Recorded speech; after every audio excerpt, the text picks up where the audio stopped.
So you want to move house, you've sold yours, you've found another property you like, it's all been agreed, it's all sorted, so now you just need to ring your mortgage lender and change your address, right? Well, actually no, it's a lot more complicated than that, but don't worry, I've got all the info you need and the exact process for you coming up.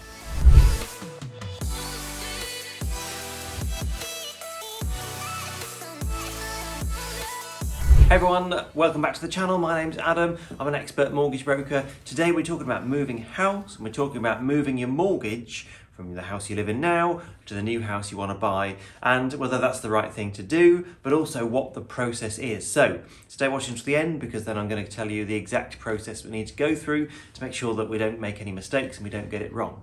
Now, as always, if you enjoy the video, give us a thumbs up, subscribe to the channel and you won't miss the next one. So let's assume then that we're starting at the very beginning of the process. If you're not, we're already part way through, don't worry, you can join in the process anytime you like, but let's start right from the beginning. First job we've got, the first job we've always got to do is check your affordability. We need to work out how much we can borrow. So for that, we need to think about things like your income, how your income is made up. You have a basic salary, you have overtime, bonus, commission, allowances, your car allowance, town allowance, that sort of thing. You have extra income, you have benefit income, child benefit, maintenance income, all that sort of stuff.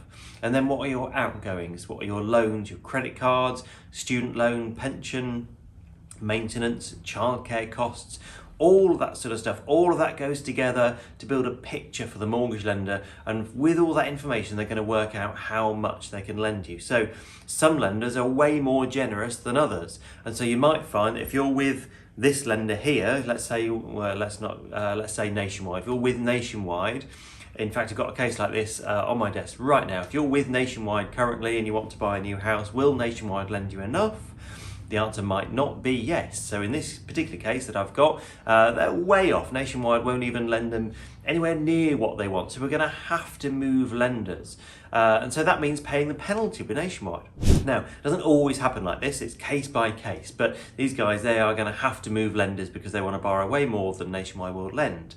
And it does happen from time to time. So we're forced into paying the penalty, coming away from that lender to go to another one. So the key message here is don't just assume that you just go back to your existing lender and ask them how much you can borrow, because there will be someone else that will look at it slightly differently for you.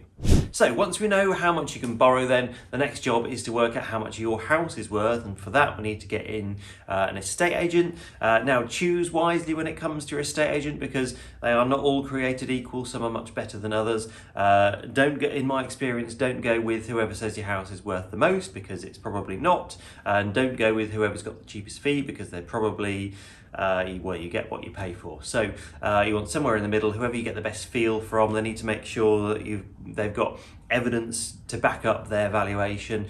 So good estate agents will do that. Good estate agents will also market your property well. So look at the estate agents' other properties. Do you like their photos? Do they look good? Do they stand out on Rightmove? If the answer is yes, then that is the agent for you.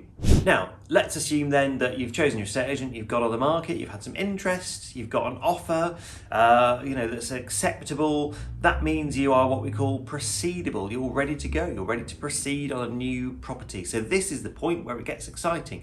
Now you can start properly looking at new houses. You've probably been looking online.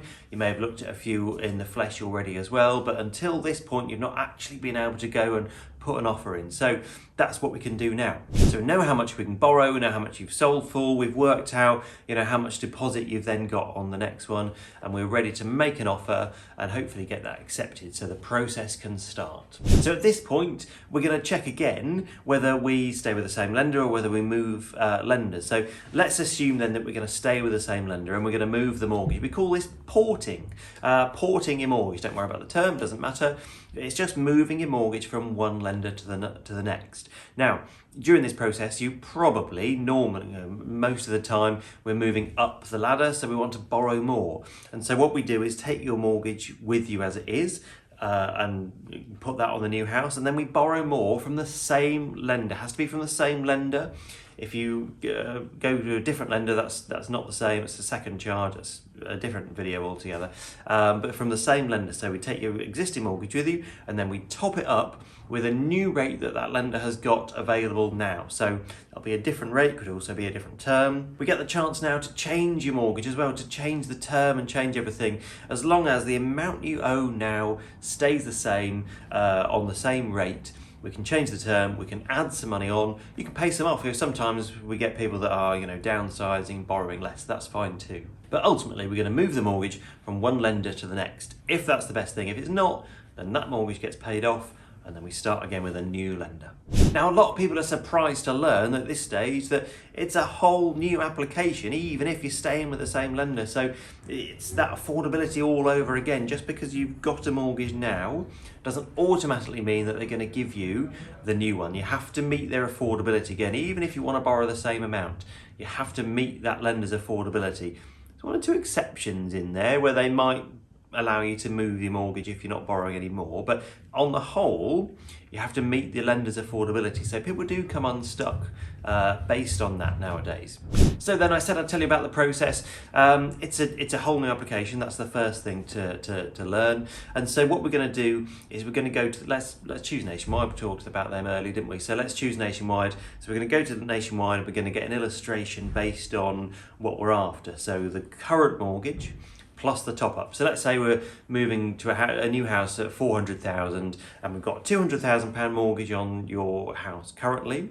So we're going to apply to them to move that across. And then let's say we want to borrow an extra 100,000 to make the move happen. So we're going to end up with a mortgage of £300,000. 200 of that will be on your current mortgage, so that'll be on whatever rate you had when you did it, whenever that was. And then we're going to want another 100,000 on a new rate. So we choose from Nationwide's new products, so their new fixed rates or trackers or whatever we go with, and we try and tie that in, ideally, with when your current rate ends. So let's say let's say a few years ago you did a 5-year fix and you've got 2 years left on that fixed rate now. What we'll try and do normally is try and do another 2-year fixed for the extra bit, so that both bits end roughly at the same sort of time in a couple of years.